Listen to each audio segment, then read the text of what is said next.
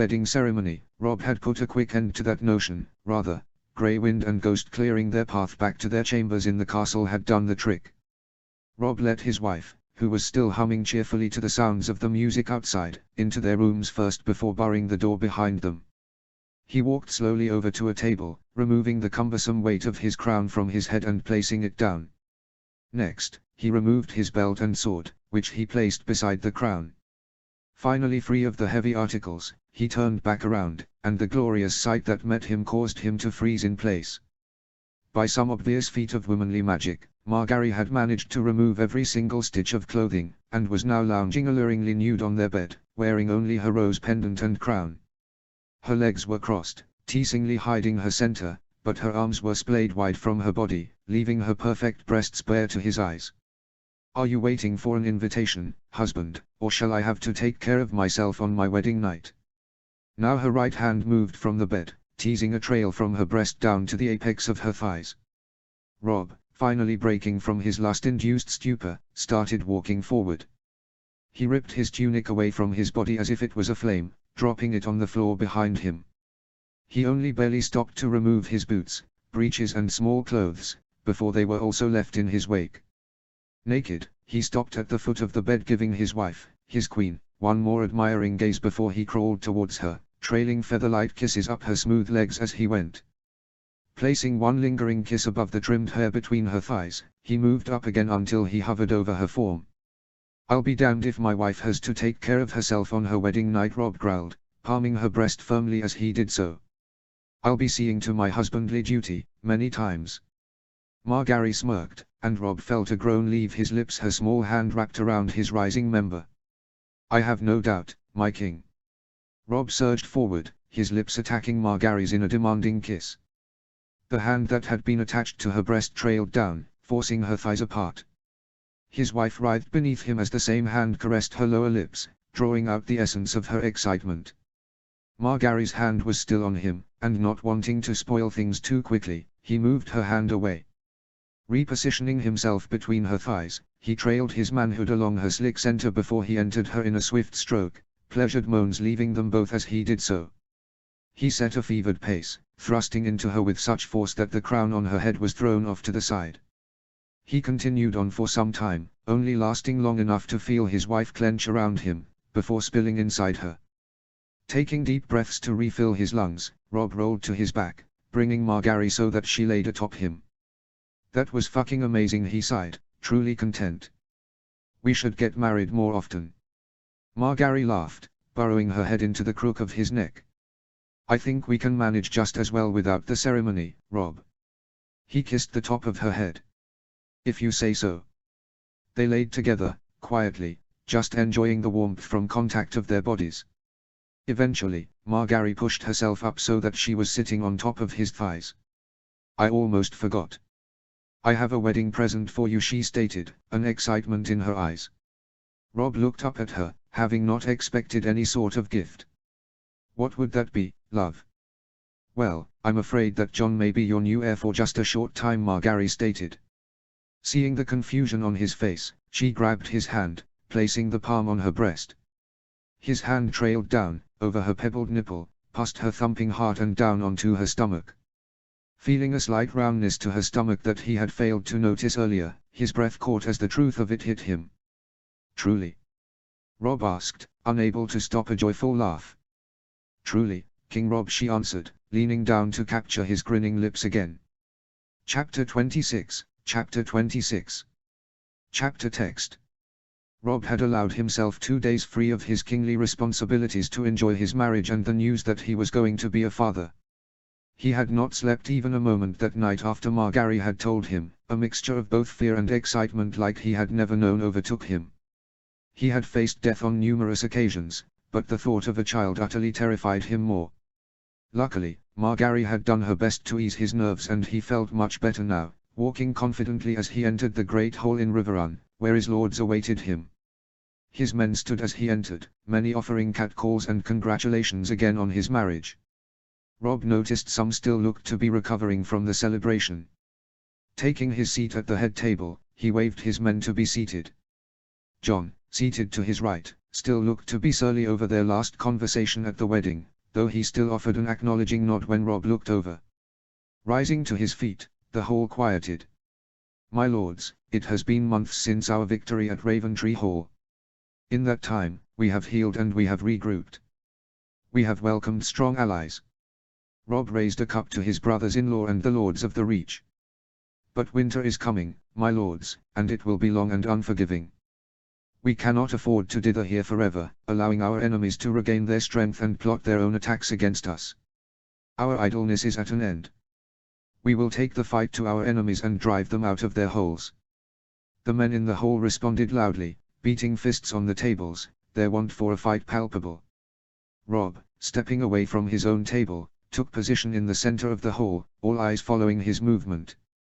"In 1 week, I will lead a force of 15,000 to Seaguard. From there, we will board Lord Redwine's ships and sail west." "To where, your grace?" Lord Glover shouted, his voice alight with anticipation. "To the only place that will strike at the pride of Tywin Lannister when we pull it from his grasp," Robb stated, voice echoing through the chamber. "They say that Casterly Rock has never been taken, well, I say they have never seen an army the likes of this one that was up to the task." A mixture of excited cheers and conversations struck up the hall.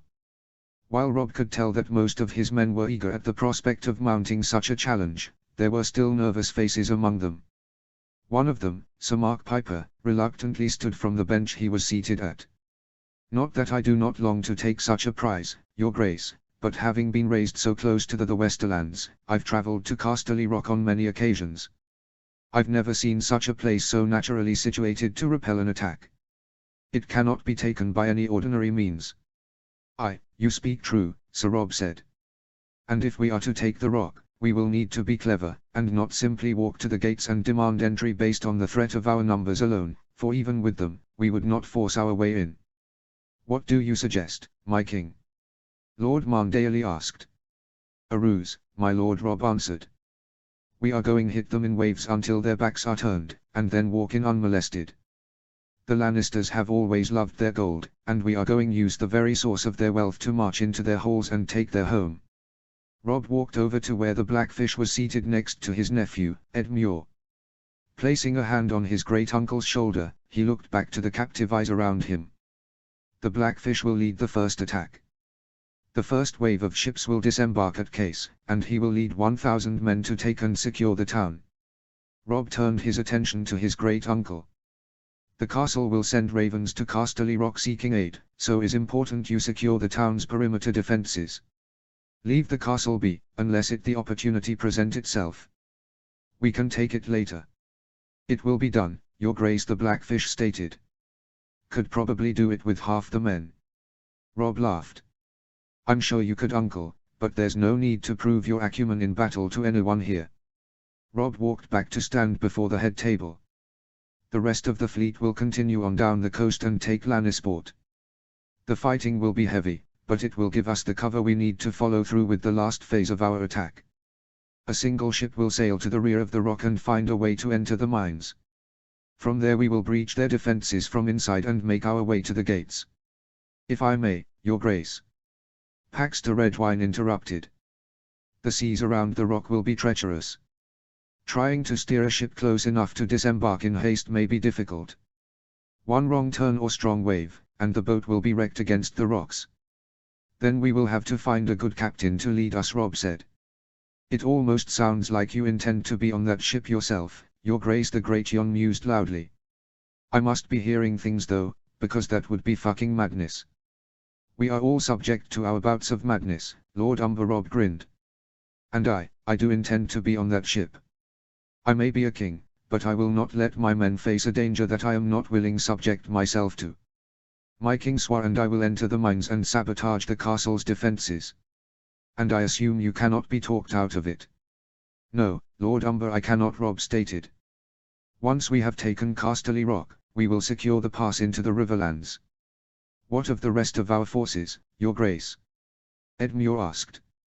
The bulk of our force will remain in the Riverlands to secure our lines, both to the south and to the east.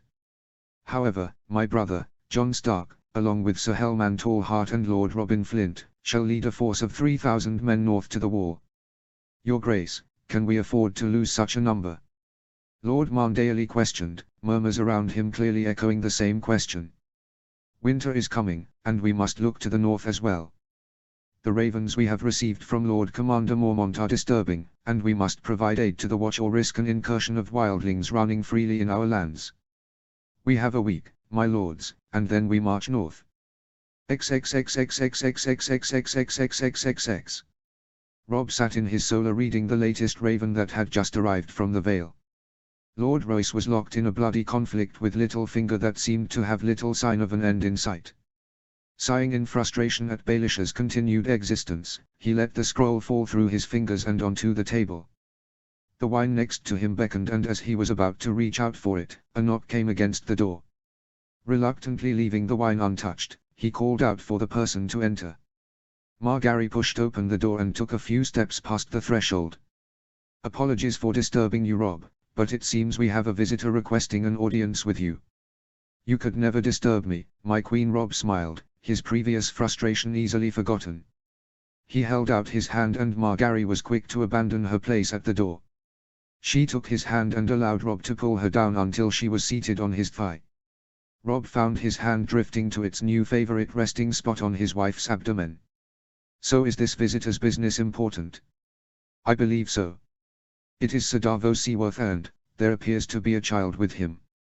Robb was flummoxed. Why would the Onion Knight be at his gates again with a child? Curious. He did not also happen to have an army with him as well? No, just the child. He seemed quite haggard when I saw him, and very protective of the child. What could you tell of the child? Only that it was a girl, maybe similar in age to Arya. She had a hood that shrouded most of her face. Interesting. Well, best not keep our guests waiting. Would you care to accompany me, my queen? Of course. Robb led them out of his solar, and as they exited, he saw Gendry standing sentry. The former blacksmith was leaned against the wall, looking down and playing with the pommel of his sword. They had worked hard at improving his ability with a blade, but Gendry still insisted on keeping his hammer on his belt as well. Seeing Robb walking towards him, Gendry jolted, standing straight. Your Grace, Gendry stated. We have a visitor, Gendry. Sir Davos has apparently seen fit to grace us with his presence again, Robb said. Should I have another of your Kingsguard accompany you? Gendry asked, alert at the mention of Stannis Baratheon's man. No, that won't be necessary, Robb responded. I have a feeling our meeting is going to be enlightening. They found Sir Davos in a small antechamber off of the Great Hall. He was seated at a small table, the cloaked child at his side. Margaery had been correct in describing Sir Davos' manner. Robb thought he looked as if he had not slept in days, and his eyes gave off the impression that he was waiting for someone to jump out and attack him. Upon seeing Robb enter, Davos jumped to his feet, bowing his head. Your Grace. Please sit, Sir Davos. It looks like you could use the rest. Davos gave an exhausted smile. Thank you, Your Grace. It has been a hard road getting here. Robb and Margaery joined Sir Davos at the table while Gendry remained by the door. Upon taking his seat, Robb got his first look at the child and saw that she indeed did seem to be of an age with Arya, though he was only able to see a bit of her face. I have to say I am a bit surprised to see you back so soon, Sir Davos. The last time we spoke it appeared we had reached a stalemate in our discussions. To speak truthfully, Your Grace, I come to you today on behalf of myself and not Stannis. I no longer serve Stannis, and if he and I were to see each other again, I imagine he would take my head this time and not just my fingers. What has happened to drive you away from your king's service so suddenly, Sir Davos? Margaery asked, kindly. Robb could practically see the battle raging within Sir Davos' head, as the man attempted to gather himself. For a long time I've looked the other way at Stannis' faults, and the gods know, does he have faults? Before the Red Woman came though, before he became a king, Stannis was just a rigid cunt, excuse my language, Your Grace, but now all he wants is the Iron Throne, and he'll do anything and walk over anyone to see that happen. When you add the Red Woman whispering in his ear about the Lord of Light, and how Stannis has been chosen, it's a disastrous combination. You knew these things when we last talked, Sir Davos, Robb stated. Again, what has changed? Stannis' forces have been stymied for months, but they suffered a striking defeat a few weeks ago, in a push to get to King's Landing. A detachment of soldiers from the Reach ambushed them just north of the Kingswood. Stannis lost 1,000 men, and another 2,000 wounded. He retreated back to Storm's End in a rage, let the Red Woman burn the commanders of the vanguard alive as an offering to her god while their men watched on. But it didn't stop there. At this Davos trailed off, and Robb could see a mixture of both rage and heartbreak in his face. Then, one day, I was coming to speak to Stannis. When I approached his chambers, I realized he was with the Red Woman. He was arguing with her, raging at why their sacrifices were not enough for the Lord of Light to grant him victory. She told him that a more significant sacrifice was required, that there was greater power in a sacrifice of king's blood. Stannis was not going to sacrifice himself, but the Red Woman told him that someone with his blood running through their veins would suffice. No, Robb muttered, understanding beginning to sink in. Stannis has a daughter. Davos reached over and placed his arm around the young girl beside him. I turned and ran as soon as I heard Stannis give the Red Woman permission to begin preparations. I loved Stannis once, he was my king, but he lost me forever that day. I made my way to his daughter's chambers and we snuck away in the night. I secured a ship and we sailed to just north of Duskendale, then continued on horseback to get here. King Robb and Queen Margaery, may I introduce Princess Shireen Baratheon? Robb looked over and the young girl tentatively lowered her hood. His eyes only averted down for a second to the side of her face that had been damaged by the grayscale, before refocusing on her scared, blue eyes. Had it not been for her affliction, she would have been a comely young girl. He could not even imagine now having to live with the knowledge that your own father was willing to burn you for the sake of his ambition. You are very welcome here, Princess Shireen, Robb said, offering the girl a comforting smile. Thank you, Your Grace, the girl timidly responded. Robb turned to his wife. Would you mind taking the princess to a guest room to see that she's fed and made comfortable? I'm sure it has been a trying journey. Of course, Robb. Margaery stood, walking over to Shireen. Would you like to come with me? I can give you a tour of the castle and we will get you settled. You can be sure that you are welcome here. Shireen looked to Davos, who gave a smile and nod. Go ahead, princess. You will be safe with Queen Margaery. Shireen replaced her hood, then interlocked her arm with Margaery, who led them from the room. Your Grace, I beg you to allow the princess to remain under your protection. I'm not much of a fighter, but whatever use can be made of me, I give you my oath that you will have my loyalty and my service. Sir Davos, I would protect the princess even without your oath, Robb stated. However, as you have offered, I do have two things I would ask of you. Ask, and I'll do my best, Your Grace. First, Robb began, I would like to talk to you about the loyalties of those in the Stormlands. Do you see that young man standing over there? Robb inclined his head over to Gendry. I do, Your Grace. That is Gendry Waters. He is the bastard son of Robert Baratheon. Davos stared at Gendry closely. I cannot say I'm surprised. He resembles Renly, but he has Robert's stature. Given what you've told me today, I cannot imagine that Stannis is going to live out the end of this war, either dead at the hands of Lannisters or his own men if he keeps burning them. I would be interested to know if there are lords who would be inclined to follow another Baratheon, if given the option. As you said, the boy is a bastard. But I am a king, and if I say that his name is Gendry Baratheon, I can make it so. An interesting question, Your Grace. I would be glad to offer whatever knowledge I can. What was the other request? Many years ago you famously steered a ship through the blockade of Storm's End, saving the castle. Do you still think you could stealthily steer a ship somewhere more dangerous? The sea is still in my bones, Your Grace. Give me a task and I'll see it done, or die trying. Good, Sir Davos, Robb grinned. Because I need you to sail me to the bowels of Casterly Rock in the middle of a siege, so that I can take the castle. Ah, you were not lying about the danger, Your Grace. Still, I'm up to the task. If you manage to get me into Casterly Rock, We'll have to come up with a better moniker than the Onion Knight. I would hope so, Your Grace. Last time I was transporting onions. This time it's a damn king. Chapter 27, Chapter 27. Chapter text. I wish I could be with you the first time you set foot in Winterfell, Robb lamented, his hand caressing his wife's hips through her furs. Margaery ran a hand through his beard, a bittersweet smile adorning her face. I do as well, but I'll be there waiting for you. Just don't take too long, or you may not recognize me. I'll be trying to conceal a stomach the size of a melon beneath my dresses. And you will still be the most beautiful woman in Westeros, Robb said, stealing a kiss. I hope my mother has not been too smothering since she received the news.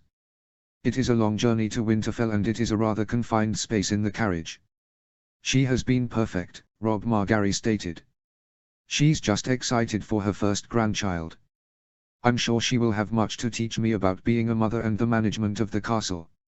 She will. I'm afraid I have to let you go now, Robb sighed.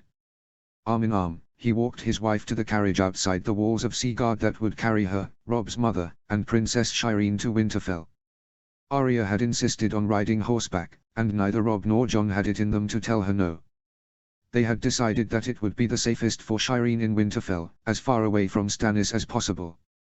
After saying his farewells to his mother and sister, he walked to where Jon was seeing to his own horse. This doesn't feel right, Jon stated, as Robb ran his hand along the horse's mane. I should be with you when you take Casterly Rock. Who is going to make sure you don't die doing something heroically stupid? I've got many good men who I trust to follow me into battle, Robb noted. However, there are few who I would trust with the safety of my queen and our family.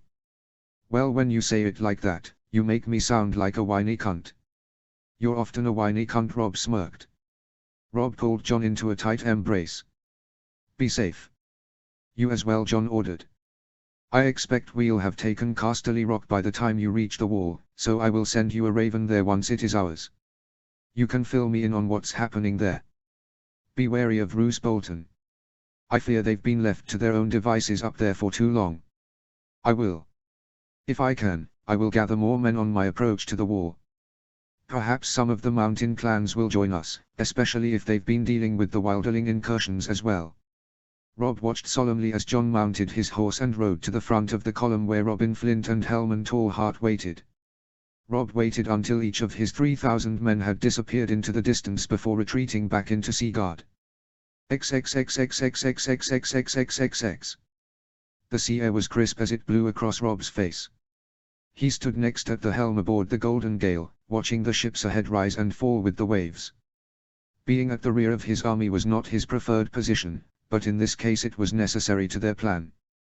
They had left port in 2 detachments, the first led by the Blackfishers landing party, then followed after by the rest of their force. The small boat that they would maneuver to the rock was strapped down on the deck of the Gale. It would be just large enough for the 11 men who would enter the mines, plus Sir Davos. You look tense, Theon noted from his side. Trying to work out every possible scenario for how this could go wrong, Robb answered. Probably should have done that before we left. I did, I'm just doing it again. Love this fucking air, Theon exclaimed. This is where a Greyjoy belongs, on the open water on a fast ship.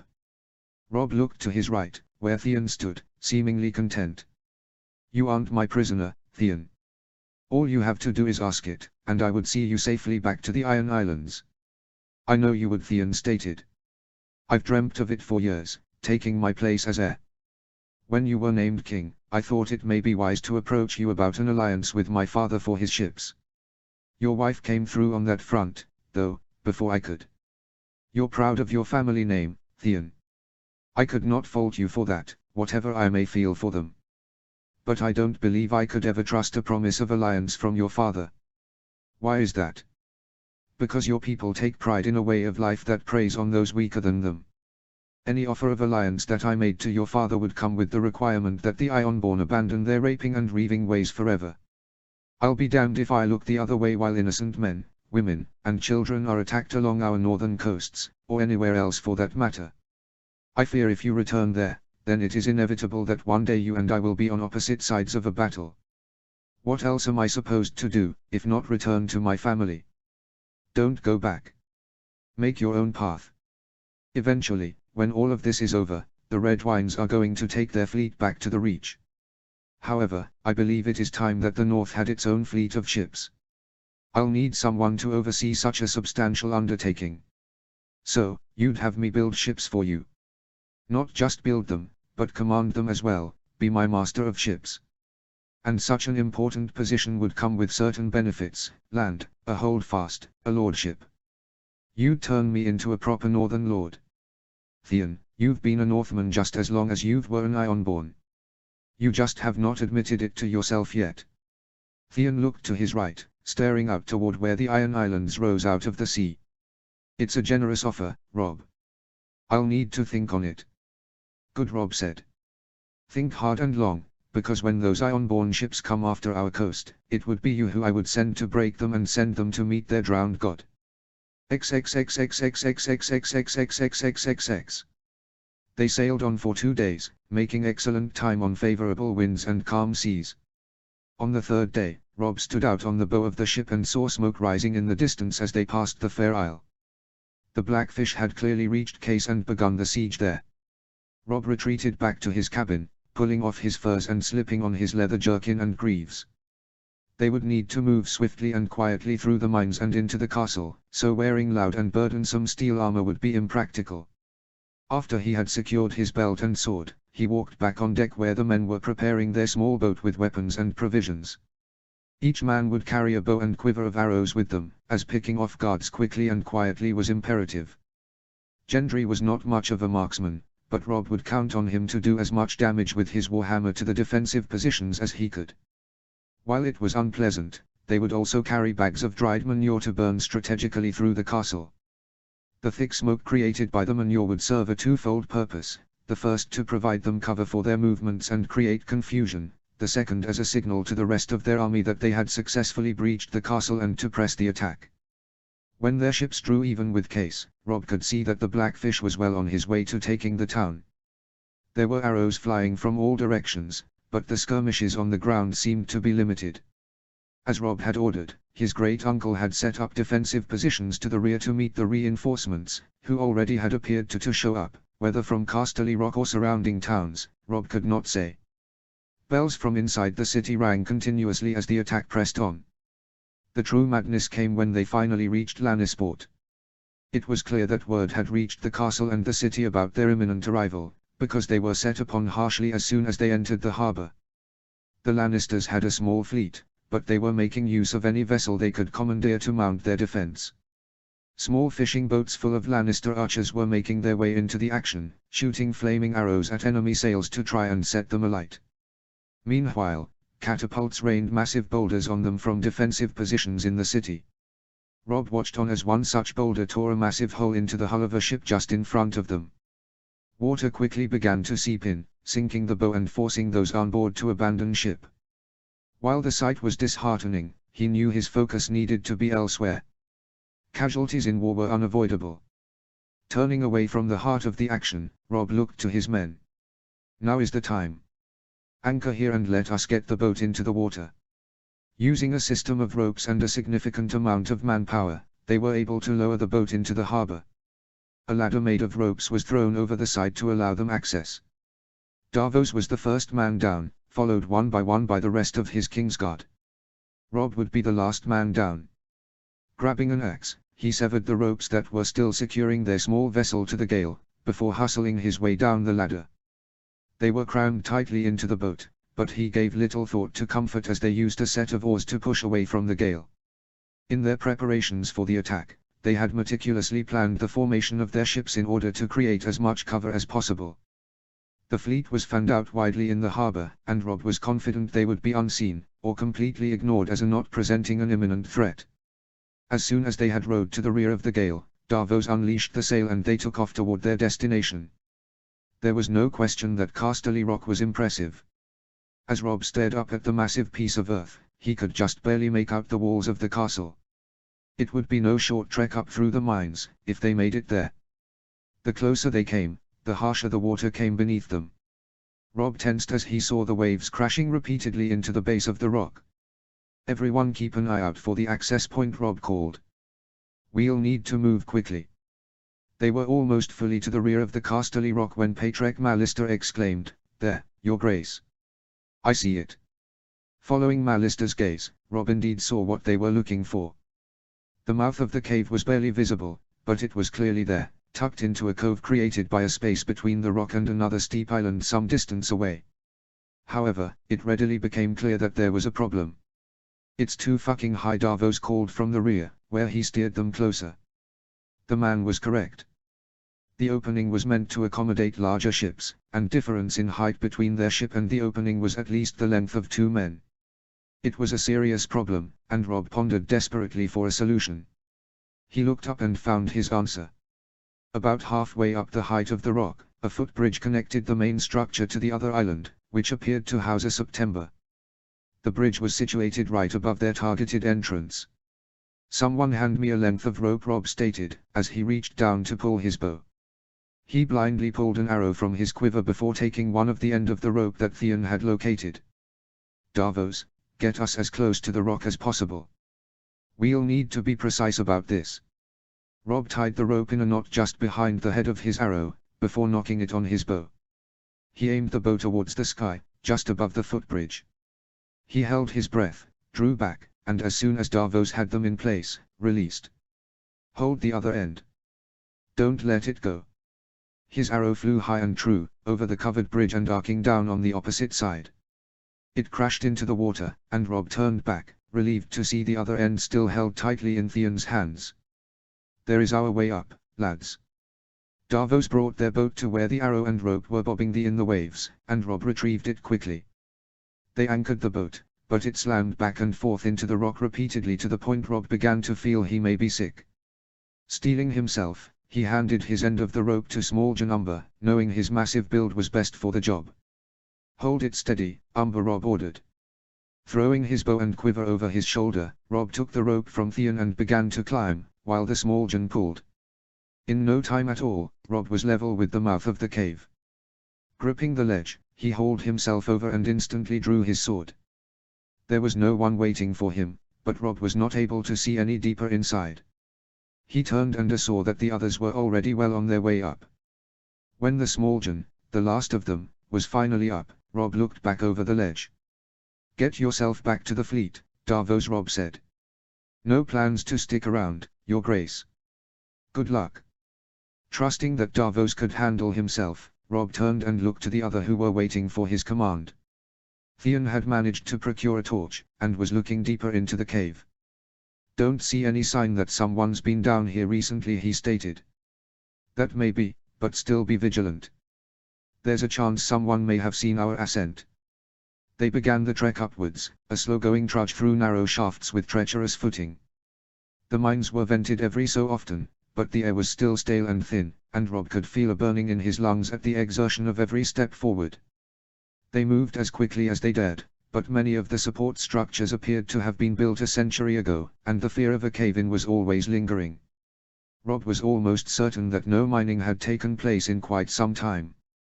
After hitting numerous dead ends, they finally came to a large set of double wooden doors. A faint bit of light peeked in through the seams, and Rob put his ear to the door, but could not hear anything from the other side. He pushed against them, however, they did not move even a bit. "It must be barred on the other side," Rob stated, stepping back. "I can break the hinges," Rob Gendry suggested, holding up his massive hammer. "It will likely draw someone's attention," Wendell Marndaly cautioned. Gendry looked around and strode over to a corner of the room where it appeared a bundle of leather tarp had been left abandoned. "Put this over the hinge. It will muzzle the strikes, not completely, but enough so steel won't hit steel." Rob grabbed the fabric and spread it thickly over the lower left hinge. He stepped away, watching as Gendry raised the hammer over his shoulder. With a mighty downward swing, the hammer struck, completely separating the hinge from the door. There had been an audible thump, but Rob thought they were still in the clear. After repeating the process with the upper left hinge, they were able to pull the door away and remove the bar on the other side. They entered into what appeared to be a large storage room for the miners. Carts and rack of picks and other equipment were lined up along the walls. "We're in the castle properly now," Rob advised. "If you see a guard or soldier, take them down. Avoid any unnecessary killing of innocents. "We're taking the castle, but we won't be savages in the process." Rob knocked an arrow on his bow and began to cautiously move through the storage room and into the next hallway. He saw passages approaching on the left and right. Glancing back, he saw that his men had split into two separate columns, no instructions needed on their approach. Counting to 3 in his head, Rob turned on the last count, entering the left side room. It was immediately clear that they had made their way into the castle's dungeons. Cells lined each side of the wall, most of them apparently empty. At the end of the hall, a guard sat on a stool, not paying a bit of attention to his surroundings. Rob loosed his arrow, which hit its mark in the guard's neck, not allowing the man a chance to alert others. Rob heard arrows being loosed in the other room behind him, but did not stop to look. He made his way towards the dying guard, looking for any other threat, but finding none. The guard post was at the bottom of a set of steps, and Rob's goal was to keep moving higher in the castle. Rob looked back and saw that his entire group was with him again. "How many were there?" he questioned. "2 guards, both dead," Theon answered. "There was no outlet that way, so this must be it." Rob led them up the steep stairway until they reached another door. Luckily this one was unlocked. As they stepped through, Rob, for the first time, could hear the sounds of battle raging. It pained him not to know how things were faring outside of the castle, but he could only control his own task. The new room they stepped into looked to be some sort of barracks. It was currently unoccupied, but by the way the room was haphazardly left, it looked to have been abandoned quickly upon commencement of their attack. Rob pulled the door to the barracks open a crack, and saw that they had finally managed to reach the main level of the castle. Guards and castle inhabitants were scrambling for cover as arrows flew over the walls. The bells were ringing incessantly. "This is it," Rob stated, briefly meeting eyes with each of his men. "We're entering the jaws of the beast, 11 men versus hundreds. Be on the lookout from all sides. There is no help coming for us. We'll split into 2 groups. I'll head east, and the small John will lead his group west. We meet at the gates or we die trying." Chapter 28, Chapter 28. Chapter text. The smoke was burning thick, dark and acrid, to the point where it was becoming difficult to breathe. Rob and his men had begun in the rear of the castle and started no less than 10 small fires. They had done their best to smother the flames in controlled burns, so that only smoke escaped and there was little risk of the fire spreading. The last thing he wanted to do was burn down the entire castle, especially with them still inside. Sure enough, as the smoke began to spread, Lannister soldiers came to investigate the source. Hidden behind empty barrels, he had laid in wait with his men, arrows nocked and bows drawn. Once close enough, Rob had given the signal and unleashed several volleys of arrows on the enemy. With the element of surprise, they had dropped no less than a dozen Lannister guards. They moved methodically along the back of the castle, stopping to set more fires and thin the Lannister ranks until they reached the eastern wall. Given that the main thrust of their attack was coming from Lannisport, the majority of the defenders in the castle had matriculated toward the front of the castle, leaving the rear walls and towers sparsely defended. Under cover of their smoke screen, Rob advanced to a set of stairs and up onto the battlements. At the top, he turned left and entered the rearmost tower. Stashing his bow over his shoulder, he drew his sword and began climbing the spiral stairs that led to the tower's summit. His movements were slow and controlled, doing his best to be silent. He stopped just short of walking out onto the tower's main platform, sneaking his head up to take a peek. There were 2 archers, and 4 other men, whom Rob guessed were in charge of operating the small catapult that wasn't currently in use. The attention of all 6 of the defenders was at the front of the castle, not paying attention to what was approaching behind. Rob looked back at his 5 men and held up 6 fingers. He gripped his sword, readied himself, and moved as swift as Grey Wind on the hunt. His sword pierced his target in the center back, exiting through the belly. A sharp gasp came from his victim, followed by a gurgle as blood and bile filled the man's mouth. The soldiers next to the dead man turned their attention at the sound, but they were instantly set upon by Rob's Kingsguard, who lethally dispatched the rest with little fanfare. The leaking bodies were swept into a pile to the side. Rob moved to the front of the tower and looked down, finally able to get a sense of his surroundings and what was going on outside of the castle. Robb looked on with a brief sense of satisfaction as he saw that remnants of the Lannister fleet had been decimated by their own. Their army had broken through the gates of Lannisport and were fighting up the hill towards Casterly Rock. A substantial force of Tyrell men had formed into lines behind the walls of shields, methodically pushing back the desperate Lannister defenders onto their heels. His new Tyrell brothers were certainly proving their worth. Turning his attention back inside the castle, Robb could see the Lannisters preparing everything they could to beat back the approaching assault. Archers were stacking themselves in several rows along the battlements, while boulders and boiling oil was being prepared to be propelled at the attackers. The main gate to Casterly Rock, the imposing Lion's Mouth, was built into a natural cavern, and the remaining defenders were amassing inside of it, as it would be the only way in. From what he could see, Robb would guess 300 Lannister soldiers remained in the castle. "There are still too many," Lucas Blackwood stated, from where he stood next to Robb.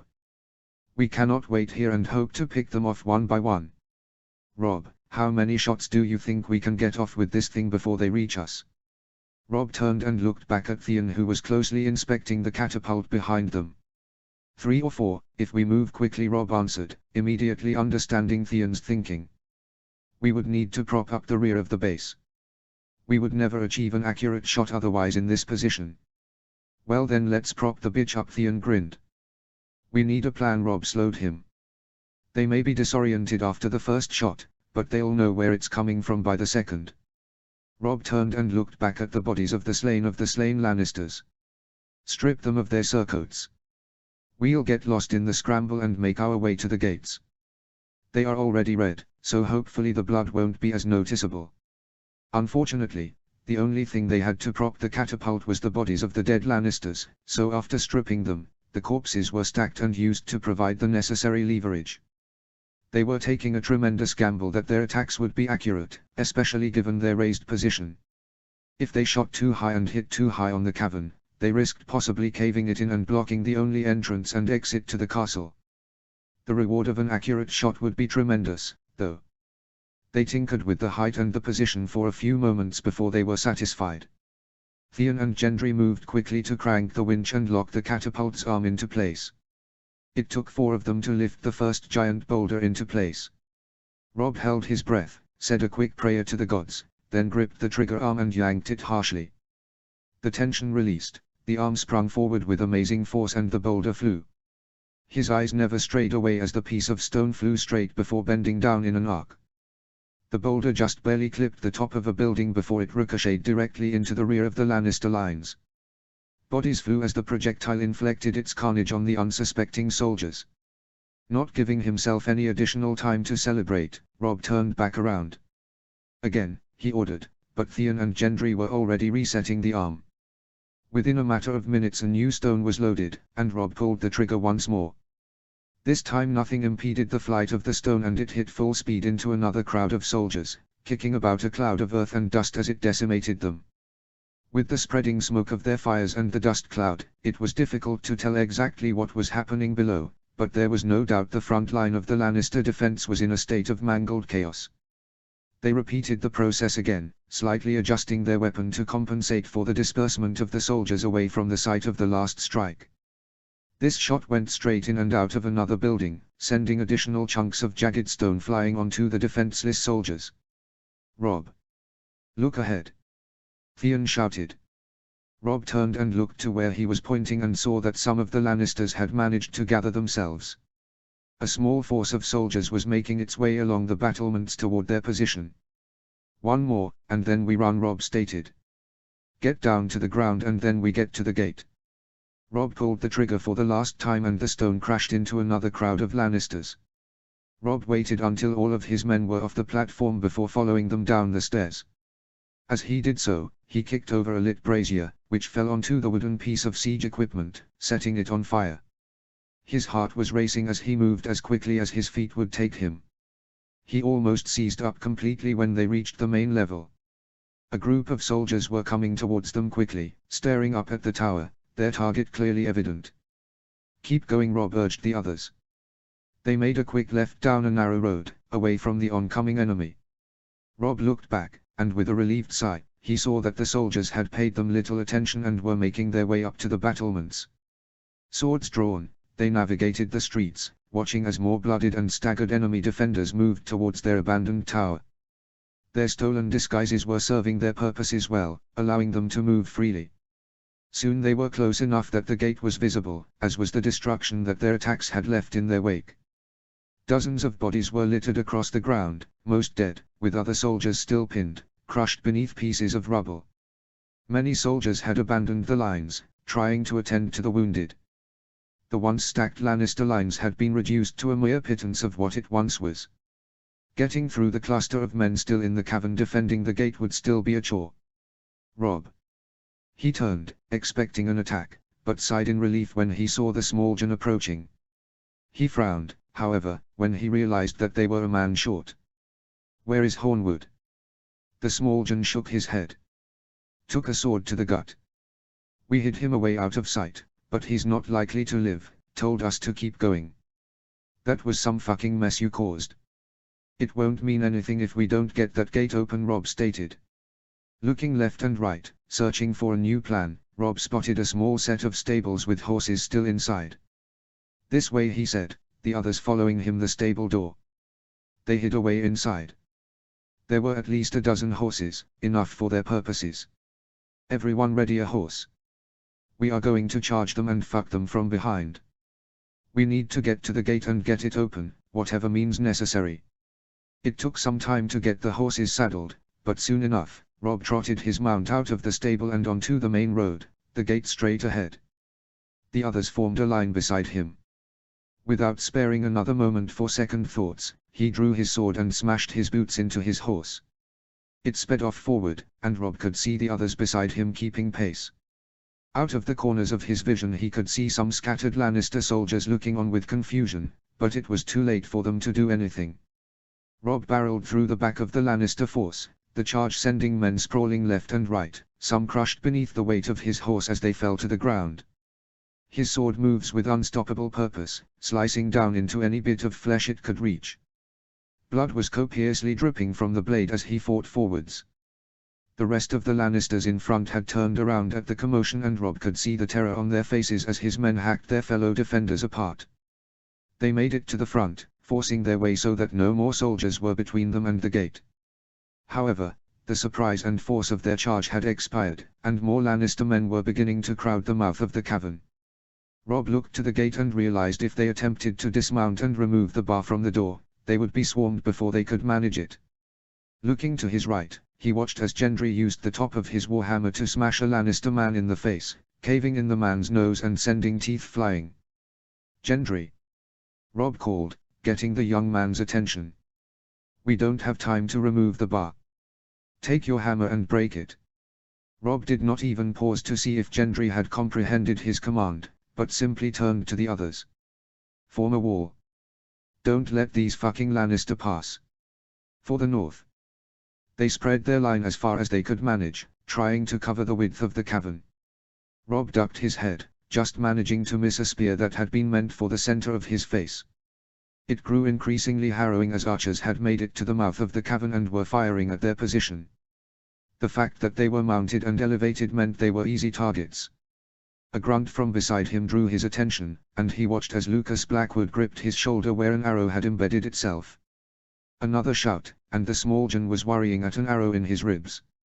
Robb glanced back and saw Gendry's feet firmly planted on the ground, warhammer held in a death grip. The blacksmith pulled the hammer back over his shoulder, and with a mighty roar brought it forward to his target. The pointed tip of the hammer was driven straight deep into the wooden bar securing the gate. Robb heard as the wood split, but it had not been enough to completely break it. He grimaced and turned back as he felt a sharp pain in his left arm. A spearman had just clipped him, but the slice in his flesh was bleeding freely now. Robb thrust his sword forward and impaled the attacker, then pulled his sword free and opened the man's face from cheek to cheek. Suddenly, there was another great thump from behind, followed again by the unmistakable sound of breaking wood.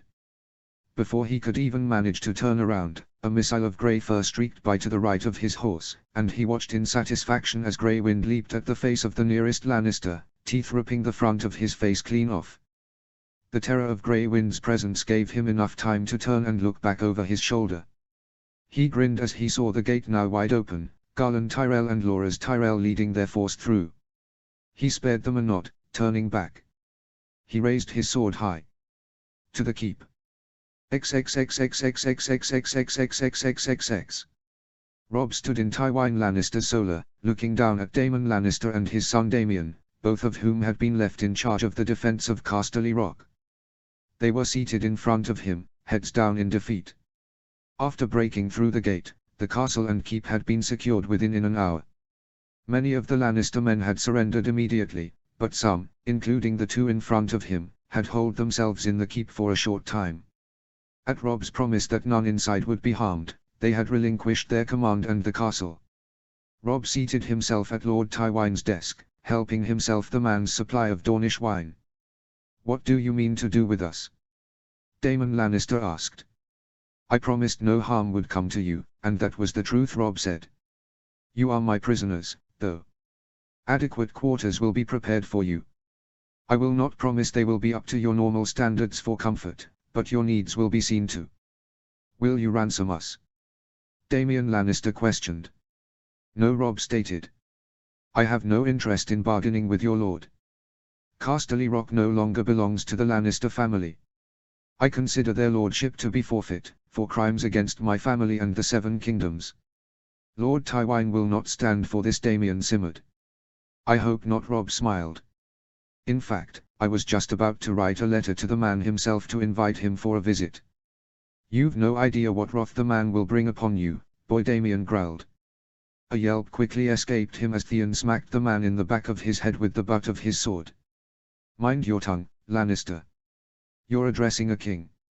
"As I said," Robb continued, "there will be no ransom. You'll remain here until my matters with Lord Tywin are settled. Once that is taken care of, we can discuss the terms of your release. Have you given any thought to working as stable boys? How are you at shoveling shit?" "See here, Daemon Lannister raged. "Enough," Robb ordered. "Theon, please see these two to their new accommodations. We had a glance at them on the way in, and they looked quite nice. That is, unless they would personally like to deliver the news to Tywin that they lost his home." The two men put up a minor fuss, but eventually they were removed from Robb's presence. Sir Garland entered the solar shortly after they left, and Robb invited him to have a seat, pouring the man a cup of wine. "Congratulations, Your Grace," Garland said, raising his cup. "We just opened the door." "You and your men did the brunt of it," Robb stated. "What of our losses?" "Still counting, Your Grace, but less than 1,000 dead. There was damage to quite a few of our ships, but seeing as we now control the port, repairs will be undertaken quickly. We did find Darren Hornwood, but he had already succumbed to his injuries." "Damn," Robb sighed. "You took 10 men against an entire castle, Robb. The fact that all but one of you are still standing is an incredible feat. You've just led one of the greatest sieges in the history of the realm." "I'll leave myself time to revel in my victories when I'm old and grey," Robb answered. "Right now, I want to see this thing through so I can return to Winterfell to my wife and see my child born." "We'll see it done, Robb. If you'll excuse me, I am going to see to the defenses. Loras has already taken a force to relieve the Blackfish." Garland left, leaving Robb alone. So far away from his wife and family, loneliness was starting to affect him. He pulled parchment from Lord Tywin's supply and began to write letters to his family in Winterfell and one for Jon at the Wall. After that was done, he would write his promised invitation to Tywin Lannister. He doubted one would be necessary, but he would indulge himself in a minor bit of gloating. Maybe he would write to the false King Joffrey as well, taunting a crazy, young monarch would surely stir a response. Chapter 29, Chapter 29. Chapter text. There was part of him that thought he would never see Winterfell again, so when Jon caught the first glimpse of its imposing towers in the distance, he stopped his horse and simply stared at it. The last time he had been home, he had been an outsider, a Snow, and now he returned a Stark. He truly felt that he was returning home. "Are you coming?" Jon looked to Arya, who was staring at him expectantly. "Just admiring the view." "Well, it's much nicer on the inside, so hurry up." They rode on, trekking through a light snow until they were finally before the castle gates. They were already open in welcome, the guards having seen their approach. A line of Stark men and workers from the castle were crowded around to greet them, but Jon's focus was on 3 others who were also waiting. Rukan seemed to have grown a foot since last Jon saw him, and the young boy was bouncing on his feet as they approached. Sansa looked the same as ever, a composed, proper young lady, but with the lingering war and the loss of her father, it seemed to be more forced. Next to Sansa, seated in a chair with a set of affixed wheels, was Bran. Just like Rukan, he seemed to have grown considerably, though there was an emptiness behind his eyes that had not been there before. For a boy who had dreamed of knighthood, the loss of his mobility had clearly disheartened him.